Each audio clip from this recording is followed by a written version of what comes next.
Welcome back to every naval battle in history. After a long break, the focus returns to the Med and the Romans. It's worth noting that naval warfare tends to occur when empires are on the rise or in decline. So after a long period of peace on the seas, the decline of the Romans in the West eventually leads to some nautical action. The sources for this period are fragmentary at best. Modern academics seem to prefer to call each other names and criticise their colleagues' understanding of ancient Greek than actually casting much light on the subject. There's a big argument between those who believe there was a continuity in Roman imperial navies into the medieval period and those who don't. Pending the discovery of new evidence, I personally lean towards discontinuity. The reason for this is that fleets are very expensive, and I can't see the cash-strapped Western Romans keeping lavishly equipped navies bobbing up and down in harbour while the desperate fight against barbarians and, far worse, other Roman warlords goes on.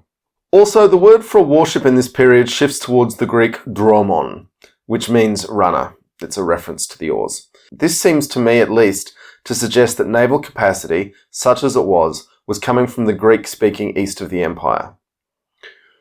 One thing that did remain continuous for much of the late Roman period was a very calculated policy to keep the barbarians from settling near the sea. Let them have all the rich sunlit uplands and river valleys they can populate, but don't let them gain knowledge of the sea and seafaring and the use of the sea lanes. Through this time, the Goths were all over the place, not to be confused with Vandals. The policy appears to have broken down around 410 when the Vandals were allowed to settle in southern Spain. Barca family territory. Maybe a coincidence, maybe not. In 429 they were on the move to North Africa, where Bonifacius thought that helped make him emperor. This did not go well, and by 439 the Vandal king Gaiseric, one of the titans of history, had seized Carthage, declared himself king of the Vandals and the Alans. In the process, he managed to kill St. Augustine, which is a positive. The Romans did not view the loss of their North African grain basket with much calmness, but Gaiseric was not the sort of chap to lose often, and by 442 the Romans had been forced to recognise the first independent kingdom in former Roman territory. And let's go to the map here. What territory were they occupying? My word, that looks a lot like the old Empire of Carthage, doesn't it? Imagine the Carthaginians waiting all those centuries, handing down their stories and their songs, biding their time, and along comes a figure like Gaiseric with his Vandal army, and they say to him, "Would you like some help in mastering the sea and from thence the Romans?" Gaiseric proceeded to raid and loot the Roman shores of the Mediterranean so thoroughly that in Old English the sea was known as the Vendelsee, the Sea of the Vandals.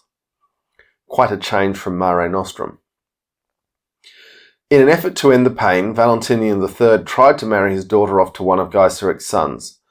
Roman politics did its thing with a murderous takeover by Petronius Maximus, who forced Valentinian's widow to marry him.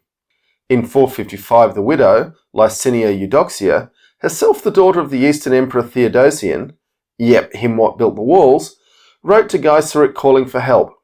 And when does a rampaging barbarian need to be asked to invade Rome twice? Gaiseric stripped the city of all it was worth, down to the bronze statues, and carried the senators and their families away as slaves, which must count as a truly great day in history for the common man. Although one has doubts as to how much hard work you could get out of a Roman senator.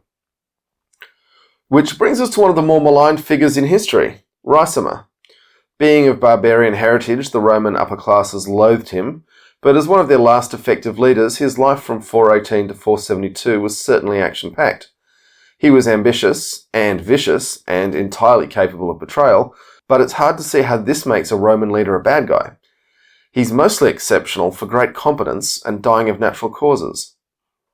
In any event, Ricimer managed to get some sort of naval force together, and for the first time in decades gave the Vandals a bloody nose. In Sicily, he caught a Vandal army and defeated it.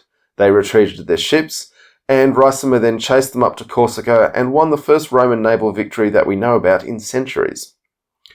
We'll be hearing more about Ricimer and Gaiseric in future episodes. Strap in, folks, we've got lots more to cover as we take on every naval battle in history. Smash those like and subscribe buttons, ring that bell, you don't want to get left behind.